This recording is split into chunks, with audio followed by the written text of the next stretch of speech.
अस्सलाम वालेकुम, आप देख रहे हैं डॉन न्यूज़। मैं मेज़बान अब्दुल गफ्फार पुराम रिप्ले के एक और एपिसोड के साथ पुराम में बात करेंगे पाकिस्तान क्रिकेट टीम का कैंप, जिसका पहला रोज़ और पाकिस्तान और वेस्ट इंडीज़ के दरमियान सीरीज़ का आगाज़ तो जो है वो 8, 10 और 12 जून को होगा, लेकिन पाकिस्तान टीम की अनाउंसमेंट होनी है 23 मई को।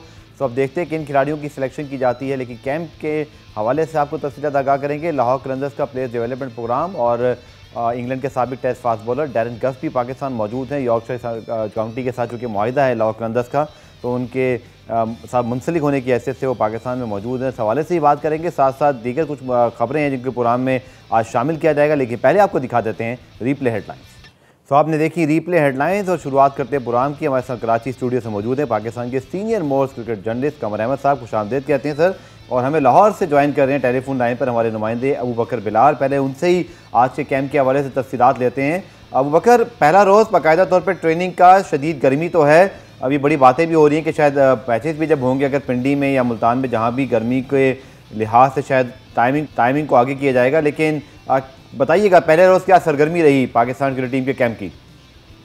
देखें, तकरीबन आज दोपहर 3:30 बजे के करीब जो है वो कैंप का बाकायदा तौर पर आगाज हुआ है। कुछ प्लेयर्स जो हैं वो हाई परफॉर्मेंस सेंटर के अंदर ट्रेनिंग करते हुए दिखाई दिए हैं, जबकि कुछ प्लेयर्स को आज जो LCCA ग्राउंड है, जो कि हाई परफॉर्मेंस सेंटर से मुंसलिक है, उस ग्राउंड के अंदर आज पाकिस्तान टीम के जो प्लेयर्स हैं जो इस कंडीशनिंग कैंप के अंदर शरीक हैं, वो वहां पर प्रैक्टिस करते हुए दिखाई दिए हैं। डेवलपमेंट ये है कि मोहम्मद हसनैन ने जो है वो कैंप को ज्वाइन किया है। उनका बॉलिंग एक्शन रिपोर्ट हुआ था बिग बैश के अंदर, और उसके बाद जो है अब उनके ऊपर काफी ज्यादा काम भी हुआ, और आज उनको इस कंडीशनिंग कैंप के अंदर हमने बॉलिंग करते हुए देखा है। थोड़ा रीमोल्ड उनका बॉलिंग एक्शन जरूर हमें दिखाई दिया है, लेकिन अभी कितने वो इफेक्टिव होंगे इस एक्शन के साथ कहना कुछ भी कबल इस वक्त होगा। इसके साथ साथ वहाब रियाज ने खुद, क्योंकि उनका नाम नहीं था इस कैंप के अंदर, उन्होंने रिक्वेस्ट की और उमर रशीद जो कि हाई परफॉर्मेंस सेंटर के कोच हैं और कंडीशनिंग कैंप के अंदर भी जिम्मेदारियां निभा रहे हैं, उनको बाकायदा तौर पर दरखास्त दी और उनकी दरखास्त के ऊपर उनको भी बॉलिंग के लिए जो है वो कंडीशनिंग कैंप के अंदर मदऊ किया गया है। इमामुल हक और मोहम्मद यूसुफ से आज जो है वो मीडिया से गुफ्तगू की है दोनों ने, और इमामुल हक क्योंकि उनका ताल्लुक भी मुल्तान से है, आबाई उनका इलाका भी मुल्तान का है, तो वो तो बड़े पुरुमीद दिखाई दिए कि अगर किसी भी सूरत हाल के अंदर अगर हमें मैचेस मुल्तान के अंदर और वहाँ की हीट में भी खेलना पड़ेंगे तो हम उसके लिए प्रिपेयर हैं, क्योंकि ज्यादातर पाकिस्तान के अंदर 7-8 महीने का जो टाइम होता है वो गर्मी में ही क्रिकेटर्स गुजारते हैं। और उन्होंने मिसाल दी UAE की, कि UAE के अंदर भी पाकिस्तान इतनी ही गर्मी के अंदर टेस्ट मैचेस अगेंस्ट ऑस्ट्रेलिया भी खेलता रहा है। जबकि मोहम्मद यूसुफ ने जो कैंप का मकसद आज बताया है वो यही है कि प्लेयर्स को जो वो गलतियां कर रहे हैं उनको बेहतर किया जाए।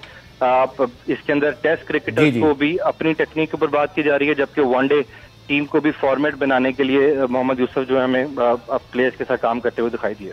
ठीक है, हमारे साथ रहिएगा अबू बकर, आपसे मज़ीद तफसीलात भी लेते हैं। अब मोहम्मद हसनैन का जिक्र किया अबू बकर बिलाल ने, कैंप का पहला रोज़ है, उन्होंने ज्वाइन किया है, गालबन 2 टेस्ट उनके कराए गए हैं PCB की जाने से कमर भाई, लेकिन ऑब्वियसली एक्शन तो चेंज करना पड़ा होगा।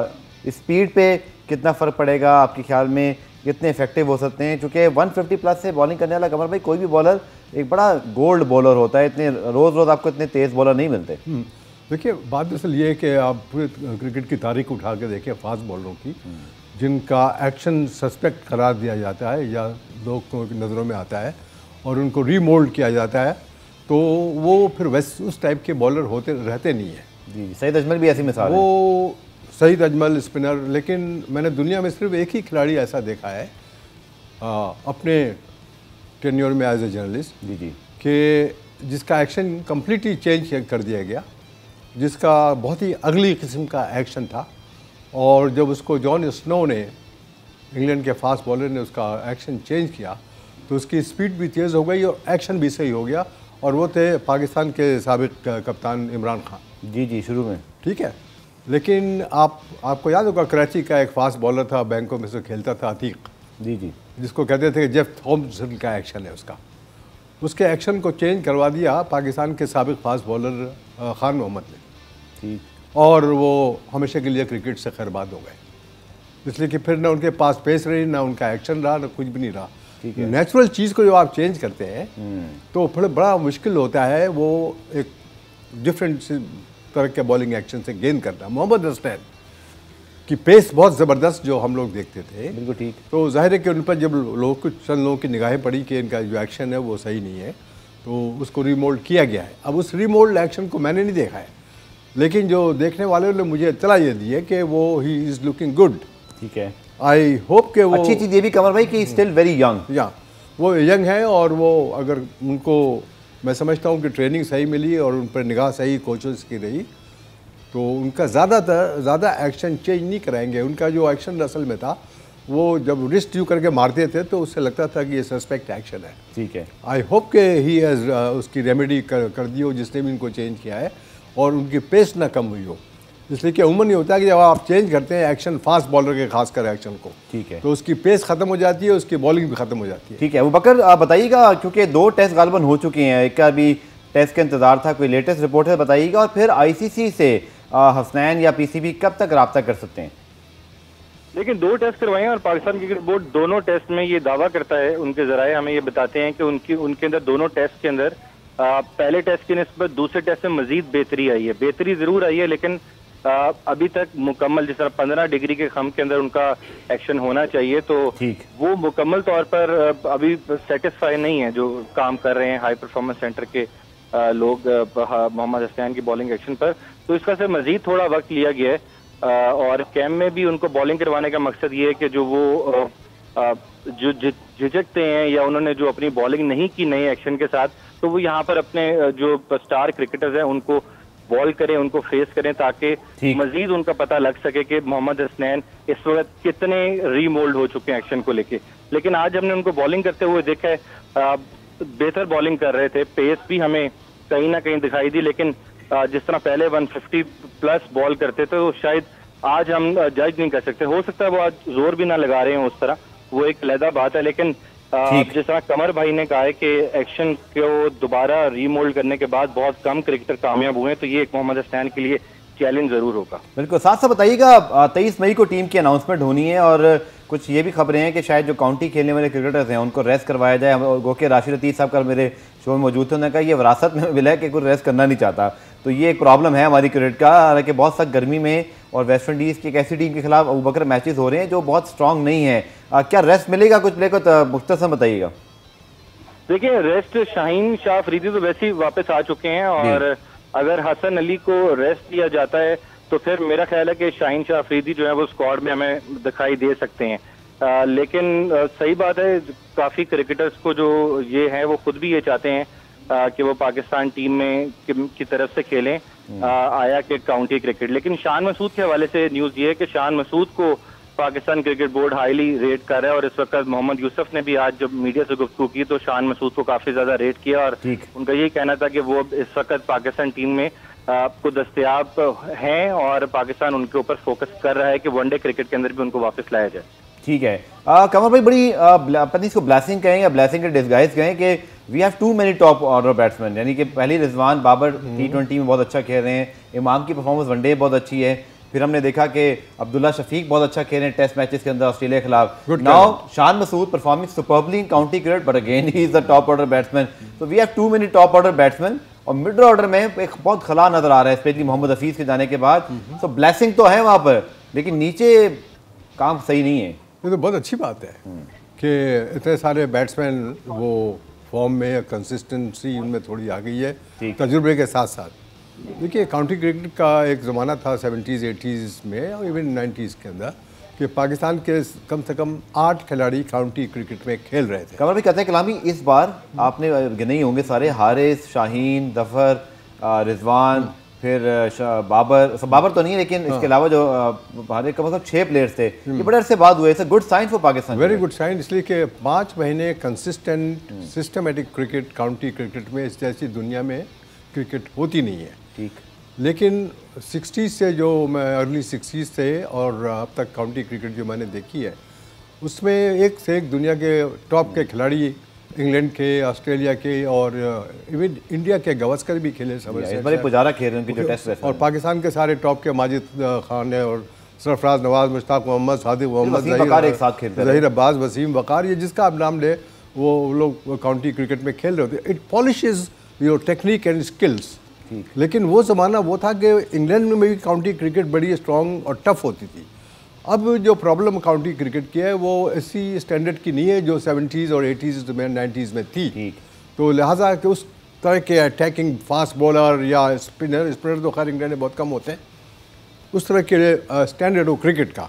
लेकिन इसका मतलब ये नहीं है कि हमारे जो लड़के शान मसूद या शाहीन शाह अफरीदी, हसन अली, मोहम्मद अब्बास है, जो भी खेल रहे हैं काउंटी रिजवान वगैरह, वो किसी ख़राब स्टैंडर्ड की काउंटी क्रिकेट खेलने की वजह से स्कोर कर रहे हैं। नो, बिल्कुल, इट इज़ नॉट ईजी कि आप इंग्लिश कंडीशंस में और इंग्लिश विकेटों में, जहाँ कभी रेन शुरू हो गई, कभी रेन बंद हो गई, कभी ठंडक शुरू हो गई, यानी कि जून में बर्फ़ गिर गई काउंटी क्रिकेट में। जी हाँ, बक्सटन के अंदर कि डेविड बून टेस्मानिया का, ऑस्ट्रेलिया का, जिसने ज़िंदगी में कभी बर्फ़ नहीं देखी थी, वो जून में जब वो बैटिंग कर रहा था काउंटी मैच में, तो जब बुरी तरह बर्फ़ गिरनी शुरू हुई काउंटी के मैच में, तो सारे खिलाड़ी भाग गए पेविलियन में। वो अकेला पिच पे पैड बांधे हुए और अपना सब कुछ बल्ला लिए खड़ा रहा और कमर तक उसके बर्फ़ आके और कह रहा था मेरी फ़ोटो खींचो, मैंने ज़िंदगी में बर्फ़ नहीं देखी है।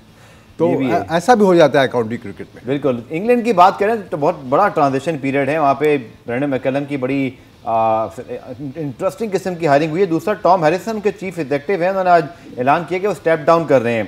तो इंग्लैंड से तो खैर उबकर ये खबरें आ रही हैं, लेकिन पाकिस्तान मीडिया में आज फिर इस तरह खबरें मौजूद हैं कि बल्कि senior sports journalist Abdul Majid Bhatti साहब की खबर है कि रमीज़ राजा साहब को ग्रीन सिग्नल शायद मिल गया है। और दूसरी तरफ अगर सियासी हालात देखें तो हुकूमत यकीनी तौर पर उनका फोकस यहाँ दिखाई नहीं देता। क्या खबरें हैं अबूबकर, आप तो इस वक्त कद्दाफी स्टेडियम लाहौर में ही मौजूद हैं, क्या ऐसा ही कुछ होने जा रहा है या अनसर्टेनिटी रहेगी? देखिए, जितनी वफाक के अंदर सियासी तौर पर अनसर्टेनिटी चल रही है, तो इस सिचुएशन के अंदर पाकिस्तान क्रिकेट बोर्ड के चेयरमैन के ओहदे के ऊपर शायद मेरा ख्याल है कि इस वक्त जो पैटर्न इन चीफ है उनकी इतनी तवज्जो नहीं है। और यही एक बड़ी वजह भी मैं समझता हूँ है कि रमीज राजा अभी तक इस सीट के ऊपर विराजमान है। आपको पता ही है जितनी इस वक्त सियासी तौर पर अनसर्टेनिटी चल रही है, कुछ भी नहीं कहा जा सकता कि हुकूमत 1 महीना काम करती है या 1.5 साल चलती है। तो दोनों राय इस वक्त मार्केट में मौजूद हैं। तो इस सूरत हाल के अंदर जो हमारे पास राय ने ये बताया कि प्राइम मिनिस्टर हाउस की जानिब से ये जरूर कहा गया है रमीज राजा को कि वो अपना काम जो है वो जारी रखें और उनको अभी फौरी तौर पर हटाने का किसी किस्म का फैसला नहीं किया गया। तो इस वक्त तो अभी तक तो जो सूरत हाल है उसको देखते हुए तो रमीज राजा का जो एक ओहदा है वो मजीद उसको वक्त जरूर मिला है। ठीक है कमर भाई, अब पाकिस्तान से दुनिया का वाहिद ही मुल्क बच गया है जहाँ पर पैटर्न इन चीफ जो कि वज़ीर-ए-आज़म होते हैं उनकी ही बिल्कुल जो मंशा होती है उसके मुताबिक फैसला होता है। ये गवर्नमेंट की तब्दीली के बाद सबका ये लग रहा था कि शायद रमीज राजा साहब को छोड़ देंगे, उन्होंने कहा भी था, या ये होगा कि चेंज हो जाएगा। नजम सेठी साहब का नाम भी आ गया था, यहाँ तक ये बात आई थी कि 48 आवर्स में नोटिफिकेशन भी आ जाएगा, बट ऐसा हुआ नहीं। तो ये बड़ा अरसे बाद ऐसा हुआ है कि गवर्नमेंट की तब्दीली के फ़ौरन बाद क्रिकेट बोर्ड में तब्दीली नहीं आई। क्या वजह समझते हैं और होना क्या चाहिए? देखिए, जिस तरह हर शोबे में गैर यकीनी सूरत हाल है सियासत के अलावा, उसी तरह पाकिस्तान क्रिकेट बोर्ड पे भी है। पाकिस्तान क्रिकेट बोर्ड का रवायती और ट्रेडिशन सिचुएशन ये रही है कि जब भी हुकूमत चेंज होती है तो पाकिस्तान क्रिकेट बोर्ड के लोग भी चेंज हो जाते हैं। ठीक, मैं एज ए क्रिकेट कॉरेस्पॉन्डेंट मैं बिल्कुल इस चीज़ के ख़िलाफ़ हूँ कि आपके मुल्क का सरबराह क्रिकेट बोर्ड का चेयरमैन या पैट्रन हो। आइडियली होने के चाहिए, अगर आइडियली होना चाहिए कि कोई इलेक्टेड आदमी हो चेयरमैन। आपकी जो एसोसिएशंस हैं, एसोसिएशंस जिससे प्रॉपर स्क्रूटनाइज एसोसिएशंस के रिप्रेजेंटेटिव हो। ये नहीं कि इधर से उठाया किसी को गवर्निंग बोर्ड में डाल दिया, इधर से उठाया कमेटी में डाल दिया। पाकिस्तान में ऐसा हुआ सर? माथी में कभी इलेक्शन अनफॉर्चुनेटली कभी ऐसा नहीं हुआ है। ये दुनिया भर में सर आप क्रिकेट कवर करते हैं, वहाँ इसके बरक्स नहीं, गवर्नमेंट की कोई मदाखलत नहीं होती है, ना government. Sourav Ganguly Bengal cricket association को हेड करने के बाद वो इलेक्ट हो गया। ये हमारे मुल्क में कुछ इस किस्म के हादसात होते रहते हैं अनफॉर्चुनेटली। वजह क्या है ये सिस्टम हमारा क्यों सराद कर गया है, क्यों हम इस तरह के सिस्टम के आदी हो गए? इसलिए कि सिस्टम न होने की वजह से हर शोबे में आसान है, हर शोबे में गैर यकीनी चीज़ें होती हैं और करप्शन भी होती है। इन सब की वजह यह है कि हमारे पास सिस्टम अभी तक इस्टेब्लिश नहीं कर सकते हैं 73-74 साल। बनाना भी तो नहीं चाहते शायद। ये तो आप जो सो कॉल्ड सियासतदान हैं पाकिस्तान के और रहे हैं और अब हैं, उनसे आप सर आप नहीं समझते रमीज राजा साहब अगर हमारी बेस्ट विशेष उनके साथ है, पाकिस्तान के फॉर्मर कैप्टन है, कुछ करना भी चाहते हैं, जूनियर प्रीमियर लीग की बात हो रही है, दो तीन उनके और आइडियाज़ हैं, बट आपको नहीं लगता सर कि एटलीस्ट वो ये शुरुआत करें, वो बात करें अभी के प्राइम मिनिस्टर से या कभी आने वाले कि चलिए चेंज करते हैं, जो हुआ सो हुआ, अब इसको ऐसा नहीं होना चाहिए। मैं तो चाहूँगा कि रमीज राजा की जो टेन्योर है उसको रहने दिया जाए, एक्सटेंड किया जाए। Is a cricketer, is educated man, वो ज़रूरी है। लेकिन मुझे अब भी शुभात है कि उनके जो भी टेन्योर है वो शायद ना हो, कट शॉर्ट हो सकता है। इसलिए कि जहाँ तक मेरी नॉलेज है इस सिलसिले में तकरीबन 5 आदमी इस वक्त लाइन में लगे हुए हैं पीसीबी चेयरमैन बनने के, और अब तक कोalition गवर्नमेंट है। पाकिस्तान के हेड ऑफ द स्टेट के बाद दुनिया में सबसे ज़्यादा किसी पाकिस्तानी को एक्सपोजर मिलता है वो पीसीबी के चेयरमैन को मिलता है कि वो रोज़ न्यूज़ में होता है। बिल्कुल ठीक। आपको मैं ये भी बता दूं कि पाकिस्तान का एक ओपनिंग बैट्समैन भी लाइन में लगा हुआ है चेयरमैन बनने के। ये एक और खबर दे रहे हैं जी, नाम बता दे तो अच्छा नाम मैं बताऊंगा नहीं, वो इसलिए कि फिर वो डिस्क्लोज नहीं करेंगे आप। चलिए, तो बिल्कुल आप ठीक कह रहे हैं, अनसर्टेनिटी तो बाहर रहेगी। अबू बकर, कुछ अब बात हो जाए वेन्यू के हवाले से, चूंकि गर्मी तो मुल्तान में बहुत है बट सियासी गर्मी उससे ज़्यादा जो है वो एक्सपेक्टेड की जा रही है कि रावलपिंडी तक शायद पहुँच जाएगी जब ये मैचेस होने हैं। क्रिकेट बोर्ड तो ये कहता है, उनकी प्रेस रिलीज में भी लिखा था कि रावलपिंडी ही अभी तक ऑप्शन है और उसका जिक्र भी था रावलपिंडी का। बट कितने चांसेस हैं, आपको क्या लगता है, आप वो मौजूद हैं, ज़्यादा इम्कान किस चीज़ के हैं? देखिए, डायरेक्टर इंटरनेशनल जाकिर खान जो है वो मुल्तान का दौरा कर चुके हैं और वो मुल्तान में जो इंतजामात हैं हमारे ज़राए बताते हैं कि वो सारे वहाँ पर देख कर आ चुके हैं। और कुछ हमें खबरें अब ये भी मिल रही हैं कि मुल्तान के अंदर जो मैच है उसका वनडे मैच जो है उसका टाइम लेट कर दिया जाए। 5 बजे के बाद तकरीबन 5:30 बजे टॉस और 6 बजे मैच के आगाज करने के बारे में भी सोचा जा रहा है। मौजूदा जो मुल्तान के अंदर इस वक्त गर्मी पड़ रही है, तो बैकअप के तौर पर तो मुल्तान स्टेडियम हमें अब मेज़बानी करते हुए मुकम्मल तैयार दिखाई देता है। लेकिन अभी भी जो फर्स्ट ऑप्शन है वो रावलपिंडी ही है। अगर पाकिस्तान क्रिकेट, अगर कोई सियासी तौर पर सूरत पिंडी इस्लामाबाद की ज़्यादा तल्ख नहीं होती तो फिर हो सकता है कि ये सीरीज जो है वो ज़्यादातर चांसेस अभी तक मौजूद है कि वो रावलपिंडी के अंदर ही हो। बट बैकअप प्लान के तौर पर मुल्तान स्टेडियम बिल्कुल तैयार है। और जो मैंने आपको टाइमिंग बताई है वो शाम 6 बजे पाकिस्तान टीम का मैच और पाकिस्तान वेस्ट इंडीज का वनडे मैच जो है वो शुरू हो सकता है। और अगर एक और चीज़ पे अपडेट दे दीजिएगा क्विकली, फिर मैं उस पर कमर साहब की एक्सपर्ट ओपिनियन लूंगा। वो है एशिया कप का मामला, क्योंकि पाकिस्तान टीम को पहले दौरा करना है, फिर एशिया कप है। और आज भी भारत की मीडिया में खबरें मौजूद हैं कि भारत के जो सेक्रेटरी जय शाह, जो कि इस वक्त एशिया क्रिकेट काउंसिल को हेड कर रहे हैं, और फिर सारी जो बल्कि पहले मैं ब्रेक शामिल करता हूँ कमर भाई, उसके बाद जब वापस आएंगे तो एशिया कप के हवाले से हम बात कर लें। पाकिस्तान श्रीलंका सीरीज़ का मामला भी इस वक्त कुछ गैर यकीनी सूरत से दो चार है, और एशिया कप के वहाँ पर चूँकि आपको पता है श्रीलंका में इस वक्त हालात कुछ बेहतर नहीं हैं, तो क्या एशिया कप होगा या हमें यूएई की इस वक्त गर्मी में अगस्त में मैचेस कराने, इस पर डिस्कस करेंगे शॉर्ट ब्रेक के बाद।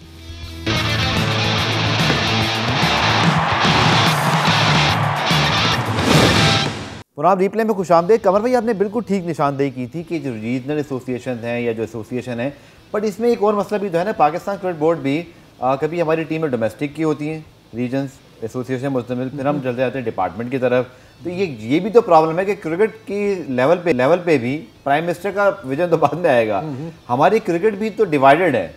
खान साहब कहते हैं जी डिपार्टमेंट को इस्तेमाल ना करें, बाकी कहते हैं डिपार्टमेंट को करें, हम सब भी इसके फ़ायदे जानते हैं, बट वो इसीलिए तो वो पनप नहीं पाती, वो जो एक बॉडी जिसको आप कह रहे हैं, एक सिस्टम जो है, ये भी एक वजह है।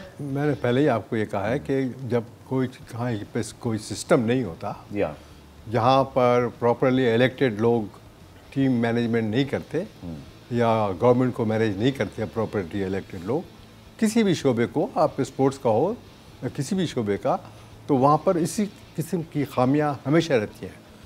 अब आप देखें, जब मैं कायज़म ट्रॉफी में फ़र्स्ट क्लास क्रिकेट खेलता था 50s और अर्ली 60s में, तो 7-8 टीमें थी, कोई डिपार्टमेंटल टीम वगैरह नहीं थी।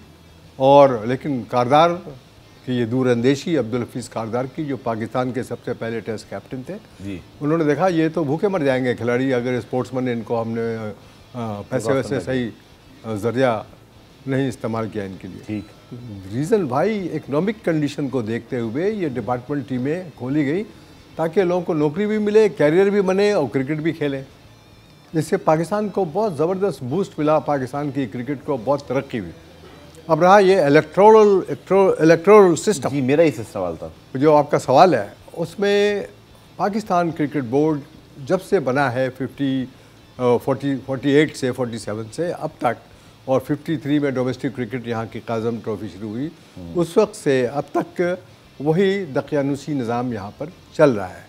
यानी नॉन इलेक्टेड बॉडी का ग्राउंड्स को इम्प्रूव नहीं करेंगे, हैदराबाद न्याज स्टेडियम के या फैसलाबाद के या कोयटा के कहीं के, और बातें करेंगे कि ये वो यूथ को हम यूँ डेवलप कर रहे हैं, और हाई परफॉर्मेंस हम ड्रामे कर रहे हैं। वो भाई पहले आप अपने जो प्रॉपर टेस्ट क्रिकेट के ग्राउंड्स हैं उनको तो कम से कम सही कर लें, ठीक, कि उनमें प्रॉपर फैसिलिटीज़ हो, कोचिंग की, खेलने की, नेट्स की, पब्लिक तमाशाइयों की जो मैच में आते हैं उनके लिए आसानियाँ पैदा करें। मैं दुनिया के तकरीबन तमाम मोस्टली ग्राउंड जो होते हैं यूज़ में हैं तमाम मैं गया हुआ हूँ। ठीक है, सवाए बांग्लादेश के हर मुल्क में मैं गया हुआ हूँ। ओके, तो वहाँ पर देख के मुझे रश खाता है कि हमारा मुल्क में इतना बड़ा टैलेंट, इतने जीनियस लोग किस्म के लोग, स्पोर्ट्समैन वगैरह सब हैं, वहाँ पर ये लोग सिस्टम की ख़राबी और करप्शन की वजह से ये चीज़ों को, सिस्टम को सही नहीं कर सकते। ठीक है, वही हैंड पिक्ड लोग गवर्निंग बॉडी में, वही हैंड पिक्ड लोग बोर्ड के ऑफिस के अंदर। और भाई आप एक दुनिया से कम कुछ सीखे तो सही, ताकि आपका एक सिस्टम तैयार हो जाए, ताकि आने वाली या जाने वाली गवर्नमेंट इसमें इंटरफियर न करे। ठीक, क्या बर्तानिया में ऐसा होता है कि गवर्नमेंट इंटरफियर करती है खेल के अंदर? इम्पॉसिबल है, इम्पॉसिबल है। ठीक, चलिए अबू बकर, आपसे मैंने ब्रेक से पहले बात की थी एशिया कप और दौरा श्रीलंका के हवाले से, जो कि वहाँ के हालात बिल्कुल ठीक नहीं हैं, गो के सीफर्स आ चुका है उनके सदर का, लेकिन क्या लगता है आपको, पाकिस्तान ने कहा तो है कि हम खुद तो माजरत नहीं करेंगे, श्रीलंका को बताना है, बट अभी लेटेस्ट इसमें क्या है? देखिए, अभी तजब्जुब का शिकार है। श्रीलंकन क्रिकेट बोर्ड ने कुछ मजीद वक्त मांगा है अपनी एशियन क्रिकेट काउंसिल के जो मुंसलिक कंट्रीज हैं जिन्होंने इसमें शिरकत करनी है उनसे। वो लोग अभी तक यही एक्सपेक्ट कर रहे हैं कि हालात जो है वो बेहतर हो जाएंगे, लेकिन हमें ये भी नहीं भूलना चाहिए कि एशिया कप से पहले पाकिस्तान टीम ने भी दौरा करना है, और उनसे पहले जो है वो टीम ऑस्ट्रेलिया ने जो है वो श्रीलंका जाना है। तो उसके लिए उन्होंने सिक्योरिटी वक्त भी वहाँ पर भेजे हुए हैं। वहाँ की जो सूरत हाल है उसका बड़ा बारीक बीनी से जो है वो जायजा लिया जा रहा है। लेकिन अगर अभी तक कोई नेगेटिव चीजें सामने नहीं आई तो इस मीन्स के श्रीलंका जो है वो अभी तक होस्ट करने के लिए पूरी उम्मीद है। लेकिन इन फ्यूचर अगर हमें कोई न्यूट्रल सिटी दिखाई देता है या न्यूट्रल कंट्री दिखाई देता है तो वो यूएई है, दुबई है, और अबू धाबी और शारजा के क्रिकेट ग्राउंड है जहां पर एशिया कप हो सकता है। और 2018 का जो एशिया कप था वो भी इंडिया ने यूएई के अंदर ही होस्ट किया था। तो दूसरी ऑप्शन श्रीलंकन क्रिकेट बोर्ड के पास ये जरूर मौजूद है, लेकिन अभी तक जो हम इंफॉर्मेशन है, जो इंटरनेशनल मीडिया रिपोर्ट भी कर रहा है, श्रीलंकन क्रिकेट बोर्ड की तरफ से कोई बहुत ज्यादा मायूसी का इजहार नहीं किया गया। ठीक है, कमल भाई आपकी क्या राय है? चूँकि श्रीलंका बल्कि बलिहाज मजबूरी अगर हम बात करें एशियन क्रिकेट काउंसिल की तो बहुत ज़्यादा, बल्कि एक से वापस आकर मुद्दा डिस्कस करेंगे, चूँकि बहुत ज़्यादा एक ज़माने में स्ट्रांग होती थी। 99 में एशियन टेस्ट चैंपियनशिप भी हुई थी और फिर बड़ा एक इत्तेहाद था एशियन ममालिक का, लेकिन अब तितर बितर है। और श्रीलंका को क्या ज़रूरत है इस वक्त? और जावेद आफिदी साहब ने भी उनकी जो है वो मदद करने का ऐलान किया है, उनको पेशकश की, इस हवाले से बात करेंगे इस शॉर्ट कमर्शियल ब्रेक के बाद।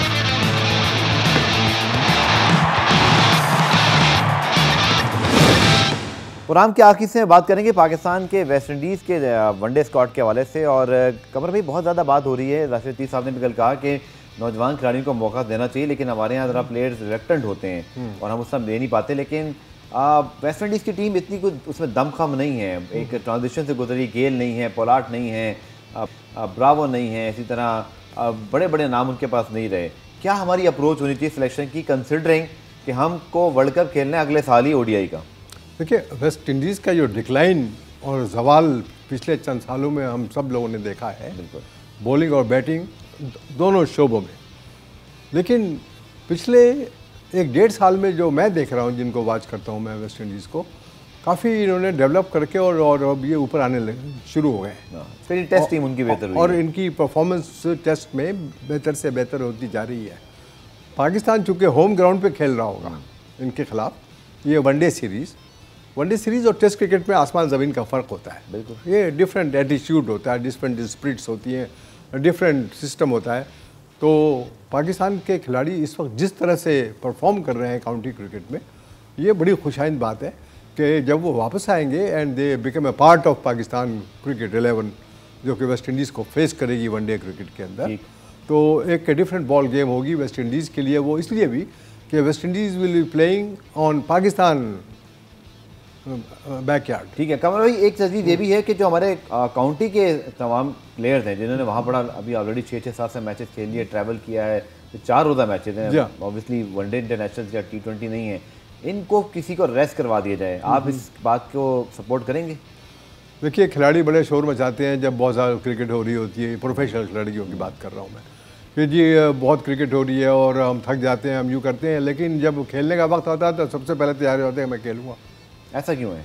माल, पैसा, शोहरत, टेलीविज़न, एक्सपोजर। तो डेवलपमेंट भी तो करनी है ना फिर आगे के लिए खिलाड़ियों की। डेवलपमेंट जितना आप खेलेंगे उतना ही आपका डेवलपमेंट होगा। जैसे कि अभी देखिए मोहम्मद हारिस को चांस नहीं मिला against West Indies, against Australia. Rameez Raja ने उनके लिए ट्वीट किया, पेशावर जल्मी से उनकी इमरजेंसी हुई, बट उनको मौका नहीं मिला। रिजवान की ऑलरेडी टीम में जगह पक्की है, he is a very good human being. एक वैर मुझे नहीं लगता कि वो इस तरह सोच रखते होंगे, कुछ और प्लेयर्स की हो सकती है। आपको नहीं लगता कि एक आध मैच में से ही तब्दीली करनी चाहिए हमें, यंगस्टर्स को चांस दे दें? Not everyone can become a part of the final 11। जब आपके पास टैलेंट बैंक ज़्यादा बढ़ जाए तो you are lucky team, lucky country कि आप चूज़ कर सकते हैं खिलाड़ियों को। ठीक, तो जब अगर पाकिस्तान का ये टैलेंट बैंक बढ़ रहा है, विच इज़ फैंटास्टिक, कि आप चूज़ करने में प्रॉब्लम हो रही है कि किसको खिलाऊं किसको नहीं खिलाऊं, ठीक, this is a very good sign for Pakistan cricket. चलिए देखते हैं कि आप पाकिस्तान वेस्ट इंडीज़ के खिलाफ सीरीज़ में किस किस्म की अप्रोच जो है वो इख्तियार करता है। लेकिन कमर साहब आपका बहुत बहुत शुक्रिया। इससे पहले अबू बकर बिलाल थे, उनका भी शुक्रिया। पाकिस्तान की ओडीआई टीम होनी है 23 मई को, और हम कोशिश करेंगे कि इस हवाले से मज़ीद खबरें आपके पास लेकर आएँ। लेकिन इतलात यही हैं कि शान मसूद की वापसी का इम्कान है, साथ साथ शादाब खान और मोहम्मद नवाज़ की इंजरी से बेहतर हुई हैं, तो it's a good news for Pakistan. अब देखना ये है कि हमें जाहिद महमूद हैं, उस्मान कादिर हैं, दीगर स्पिन ऑप्शन है, कौन से ऑप्शन की तरफ जो है सिलेक्शन कमेटी जो है वो बढ़ती है, और फिर हमें मिडल ऑर्डर के अंदर जो प्रॉब्लम है इसके ऊपर मज़ीद एक प्रोग्राम रखेंगे कि हमारी जो बैटिंग रिसोर्सेज हैं इनको कैसे हमें ठीक करना है। प्रोग्राम रिप्ले देखने का शुक्रिया। कल दोबारा से मुलाकात होगी, तब तक के लिए अल्लाह हाफ़िज़।